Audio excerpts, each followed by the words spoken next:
déjà des semaines, voire des mois même que cette chaleur est accablante. Et là, Sarah, ça a causé des dizaines de morts depuis le mois de mars et on s'inquiète pour la santé de bien des personnes vulnérables dans un contexte comme ça. Oui, troisième vague de chaleur qui touche le Mexique en ce moment. Et c'est un signe évidemment des changements climatiques, en disent les experts, et ça pourrait s'aggraver encore dans les prochaines semaines. On le disait, on parle d'un nouveau record, 34,7 degrés Celsius. Ça peut paraître bas pour le Mexique, mais c'est dans la capitale.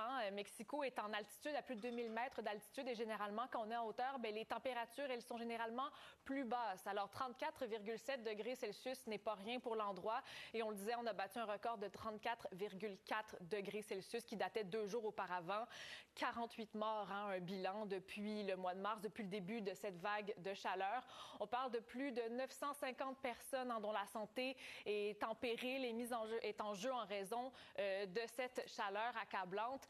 On le voit aussi, il y a de la déshydratation, évidemment. Ça, c'est une des menaces de cette chaleur. Il y a une pénurie de bouteilles d'eau, de glace dans cette population là, autour de Mexico, les banlieues avoisinantes. Là, c'est 22 millions de personnes. Donc, il y a des employés du gouvernement qui distribuent de l'eau gratuitement pour tenter justement d'éviter la déshydratation dans la population.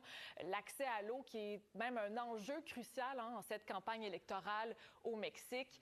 Autre image assez troublante, en signe qu'il y a des enjeux aussi, des conséquences sur la biodiversité. Mais c'est cette population de singes hurleurs qui est complètement déshydratée en ce moment. C'est dans une jungle dans le sud du Mexique. Il y a des gens qui sont envoyés regarder là, pour tenter de les abreuver, pour essayer de les sauver. Certains singes se retrouvent dans des cliniques vétérinaires, mais sinon, malheureusement, il y a des dizaines et des dizaines qui sont morts. Certains s'évanouissent dans le haut des arbres, tombent au sol, malheureusement, là, en raison de la déshydratation.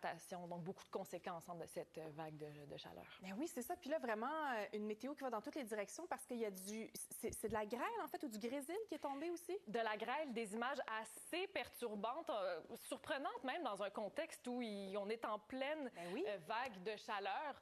Donc, il y a eu de la grêle. On devrait avoir ces images sous peu si on les a. Mais c'est ça, il y a un épisode de grêle qui a été observé à Puebla. C'est un village... les voilà. les voilà. Un village qui est à des centaines de kilomètres de Mexico. Et donc, en pleine période de canicule, regardez des gens qui doivent pelleter de la glace. Évidemment, ça a causé des dégâts sur les maisons, sur les arbres également.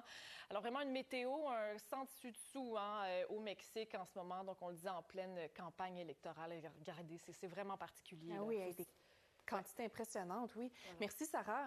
À plus tard. Mais...